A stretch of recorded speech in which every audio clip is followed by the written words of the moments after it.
All right, Trae Young is here. We're going to start with in-person questions. We'll begin with Chris Kirshner. Trae, do you feel like this run was the start of something special for you guys? Yes, of course. I definitely feel like this was a start. This is the beginning. Like we've accomplished so much in this year, but just the guys in the locker room, the young guys, like we all understand that this is just the beginning. And it's fun. We have the city excited, and we want to keep it this way. What do you feel like you personally created after this postseason? All I wanted to prove coming into the season was that I can win. I remember Sarah asking me that before the season started, and I just remember telling her that I didn't care about no individual things, accolades, anything else. I just cared about winning, and I think hopefully people have a different mindset when they look at me in that type of light. Sarah? On that note of winning, going from starting out 14-20 to now battling in the Eastern Conference Finals, just what does it say about this team's, I guess, intangibles as well? Like you spoke about the building blocks, but also that resiliency. Just that we have the pieces. Like we got the talent. We got guys that you see we can do it, and you see the flashes that we can do it. It's hard. Like this shit is hard as hell, and it's not easy. They've been here multiple times before and haven't been able to take that next step. And I think for us, being able to go through this for a first time early, it's really good for us. I think it'll only help us. Is it tough at all to end on the note of it doesn't seem like you're quite 100%? Is it tough? And I know you guys have battled the injury bug all year. DeAndre's been out. Yeah. Is it tough to end on a note where you're not full force? Of course. Everybody in this playoffs, they don't want players hurt. And for me, not being able to be out there for my team for 2 games, and then tonight, just wanting to battle and try to fight through it as much as I could, and try to be out there for my team. It's definitely frustrating not being healthy and not being able to give my full 100%. So yeah, no, it definitely was a little bit frustrating. Jeff Schultz? You knew when you woke up this morning this was a potential elimination game tonight. Was anything going to keep you off the court? Not from trying. I was gonna try it eventually. It's a bruise. It's gonna be pain. I still have pain. It's gonna be like this for at least a couple more days, and so I knew I wasn't gonna be able to feel 100%. So I was gonna go out and at least try and try to do it again. Is there any way you could express to us what you couldn't do? And I know guys don't like to use injuries as an excuse, but Yeah, you know me. I don't use injury as an excuse, but for me, when you're my bruise is on my heel, so like all my pushing off and off my right foot. It's not anything that could really damage it worse, but it was more pain tolerance and just fighting through the pain. So when I was running, I knew it wasn't gonna get worse, but I could feel, you can feel pain in it, and that's all it was. there was a point, it might have been when you came out of the game in the first quarter where you kind of slammed your hand down on the chair. Was that just frustration? Yeah, it's just frustrating just being rusty early on. It was just me being rusty, and I was mad. I made some few of my mistakes. Tim Bontemps? Trae, Nate said in here before that the message to you guys for the game was not that any regrets when you came off the court. And you thought that certainly applied to you, that you left everything out there. Is that how you felt when you walked off the court? Yeah, of course. I didn't want to have any regrets after the night. Didn't want to go not play and then think to myself all off season if I could have been out there and played, if I could have helped my team at all in any way, it would have hurt me. So just go out and just play and at least leave it all out there on the floor. That's all we could do. We haven't had a chance to talk to you the past couple of days. But what was it? Obviously, you've shown to be a pretty intense competitor. Mm-hmm. I imagine it's been pretty tough for you to have to sit and watch a couple of playoff games.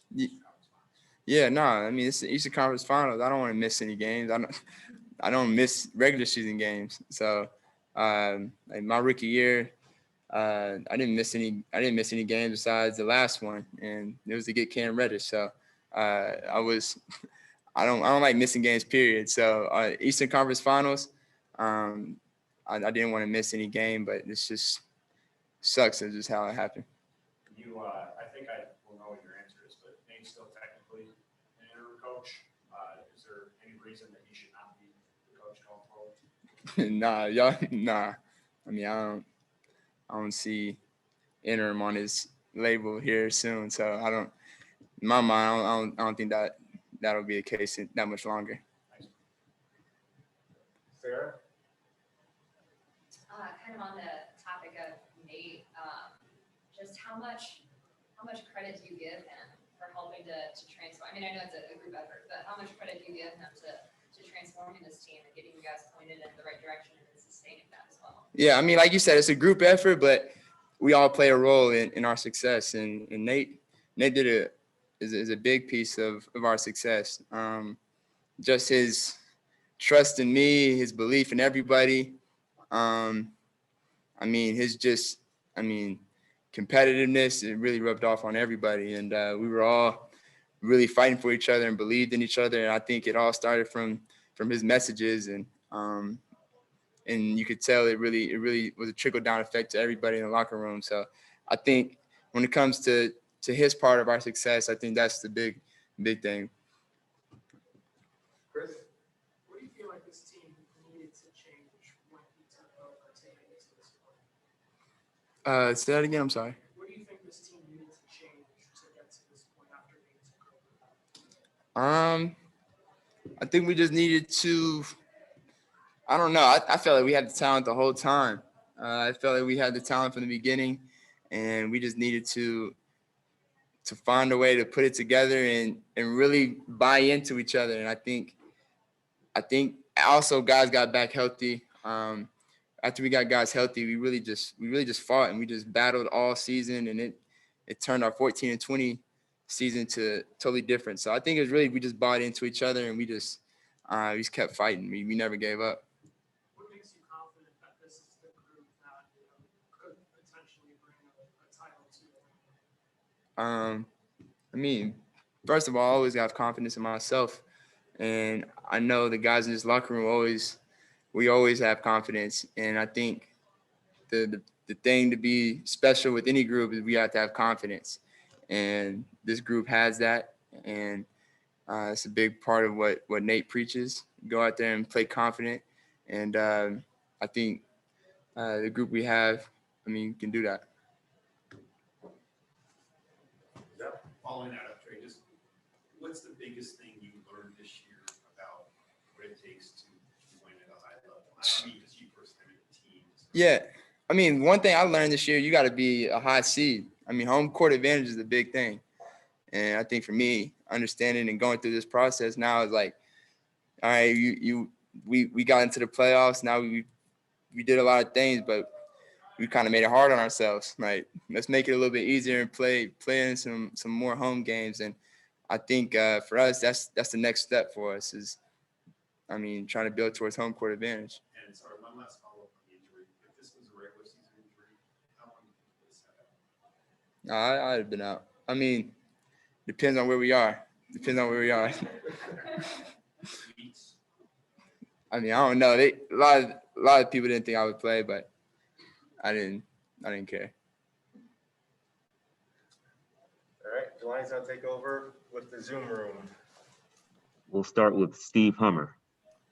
Yeah, Trae, as you were leaving the court, off the court, going to the locker room, you seemed to yell something up at the crowd. I think I know what you said, but my lip reading from way on high might be a little off. What did you tell them? What'd you think? I want to hear it. I thought you said we'll be back. Yeah, you're right. You was right. No, I definitely believe we'll be back. I feel like we'll be back, and I meant that with my whole heart. Jack Klein. John was talking about the importance of getting this far with this young crew and experiencing the playoffs. Trae, is that all it is? Or is there something that when you look at Milwaukee, what they had encompassed as a roster that's needed to get to that next step? Yeah, it's this whole thing is about experience. You have to go through it you really have to go through this. And you see on the West, you see CP's never been to the finals in his 16 years. Like, this is hard. It's not easy, and you really have to go through it. And I think what he did and what he's been through really helped his son's team. And I think what this team has been through with the Bucks, they've been through it. They've been to this point a couple of times. So I know that feeling. They didn't want to go home again. And I think for us, we got that same feeling now, and it's the same thing. Final question on Zoom will come from Maria Martin. Trae, now that you've gotten the experience of the playoffs, do you feel more confident now that you've taken this step in the future of this franchise? Definitely. I mean, like I just said, when you go through experience and we've been through it and we've succeeded at a high level in these playoffs, and I think with that we can only build off that. And it's been a special year, and I'm excited about what's to come. Thank you, Trae. Cool.